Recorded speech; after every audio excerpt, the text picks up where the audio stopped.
ಇವತ್ತು ನಾವು 4 ಐಟಮ್ ತಗೊಂಡು ಮೆಂತಿ ಪಲ್ಯ ಮಾಡೋದು ಹೇಳ್ಕೊಡ್ತೀನಿ ನೋಡ್ರಿ. ಫಸ್ಟ್ ಮೆಂತಿ ಪಲ್ಯ ಕಡ್ದು ತೊಳೆದಿಟ್ಕೊಳ್ಳಿ. 1 ಬಟ್ಟಲ್ ಮೈಸೂರು ಬೇಳೆ, ಅರಿಶಿಣ, ಉಪ್ಪು, ಖಾರದ ಪುಡಿ, 1 ಟೊಮಟೊ, 1 ಉಳ್ಳಾಗಡ್ಡಿ. ಈಗ ಇದು ಎಲ್ಲ ಒಂದು ಗಂಗಾಳದಾಗ ಹಾಕೋಬೇಕ್ರಿ. ನೀವು ಎಷ್ಟು ಬೇಕು ಅಷ್ಟು ಖಾರ ಹಾಕೊಳ್ಳಿ. ನಾ 3 ಸ್ಪೂನ್ ಹಾಕೊಳತ್ತಿದೆ. ಅರ್ಧ ಚಮಚ ಅರಿಶಿಣ, ಅರ್ಧ ಚಮಚ ಉಪ್ಪು. ಈಗ 1 ಟೊಮೆಟೊ ತಗೊಂಡು ಕಟ್ ಮಾಡ್ಕೊಳತ್ತಿದೆ.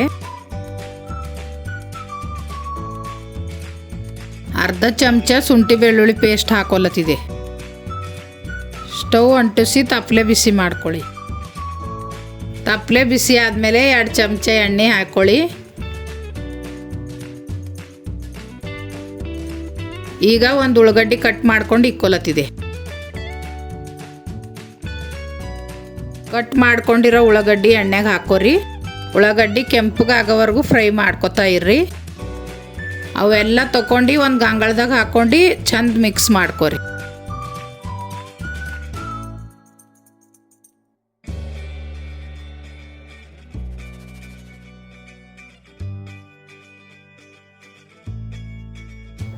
ಈಗ ಉಳ್ಳಾಗಡ್ಡಿ ಕೆಂಪಗಾಗ್ಯದ ನೋಡ್ರಿ.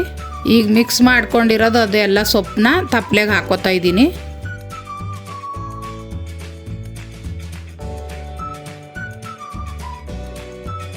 ಸೌಟ್ ತಗೊಂಡು ಚಂದ ಮಿಕ್ಸ್ ಮಾಡ್ಕೊಳ್ರಿ ಅದನ್ನ.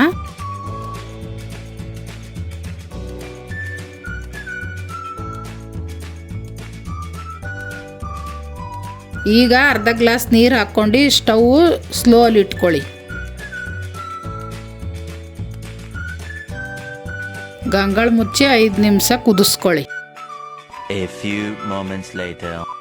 5 ನಿಮಿಷ ಆದ್ಮೇಲೆ ನೋಡ್ರಿ ಪಲ್ಯ ಚಂದ ಕುದ್ದದು.